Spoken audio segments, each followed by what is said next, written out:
It's Wednesday, May 6th, 2026, and today is National Nurses Day, which is one of those days that quietly recognizes something essential. Work that's always there, even when it's not the focus. Welcome to Wait That's Random, This Day in History. I'm your host, C.L. Burns, voice actor, audiobook narrator, and your guide through the odd and unexpected corners of history. Let's dive in. On May 6, 1937, the Hindenburg airship caught fire while attempting to land in New Jersey. At the time, airships like this were seen as part of the future of travel. The Hindenburg was massive, over 800 feet long, and designed to carry passengers across the Atlantic in relative comfort. This wasn't experimental. It was operational. People had flown on it before. That's what makes the moment so striking.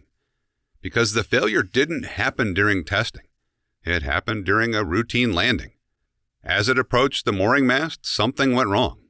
The airship ignited and was quickly consumed in flames.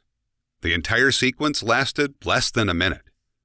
And it wasn't just witnessed, it was recorded. Film cameras captured it. Radio broadcasts described it in real time. Oh, the humanity. That moment spread quickly. And the impact was immediate, because after that, public confidence in airships dropped sharply. What had been seen as a direction forward suddenly wasn't. And within a short time, that entire mode of travel faded out. Sometimes a single moment doesn't just end something. It changes what people are willing to trust. And sometimes, instead of something ending, something shifts direction. Today in 1998, Apple introduced the iMac. At first glance, it looked different. Bright colors, rounded edges, a transparent shell where you could actually see the inside of the machine. At the time, most computers were beige, boxy, and designed without much attention to appearance. This wasn't. But the change wasn't just visual. The iMac removed the floppy drive, focused on internet connectivity, and simplified setup in a way that made it more accessible to everyday users. That combination mattered, because it signaled a shift in how computers were positioned, not just as tools, but as products people would choose. What followed was a broader change in design philosophy across the industry. Form started to matter alongside function, and that shift carried forward into everything from laptops to phones. Sometimes a product doesn't just succeed on its own. It resets expectations for everything around it.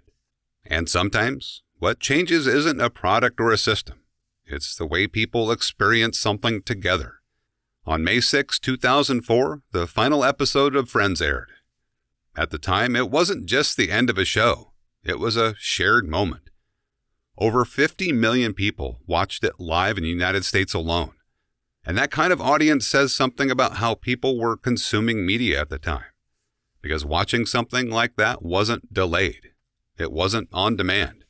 It happened at a specific time and people showed up for it.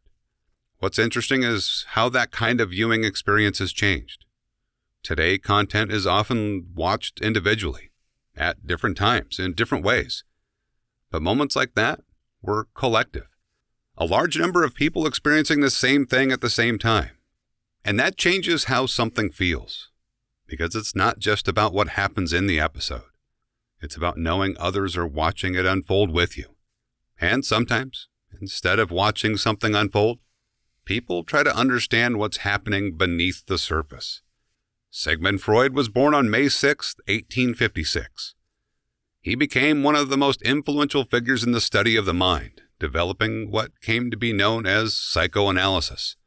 His work focused on the idea that much of human behavior is shaped by processes people aren't fully aware of.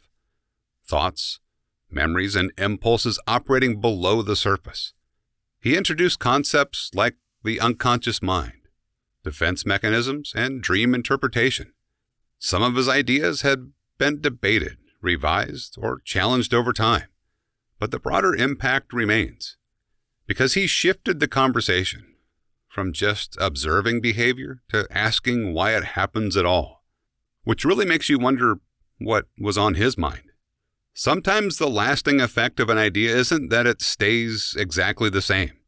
It's that it changes the question people are asking. At first, these don't seem connected, but they start to line up. Something trusted suddenly fails. A product changes how something is experienced. And a shared moment becomes something people remember collectively. Different situations, but each one shifts how people think about what's possible, or what's expected. Anyway, that's a bit of what turned up while working through May 6th. We'll pick this up again with a new date. If you'd like to hear more of my work or explore the books and projects I've been a part of, you can find it all at waitthat'srandom.com. I'm C.L. Burns, and I appreciate you stopping by. I'll see you tomorrow.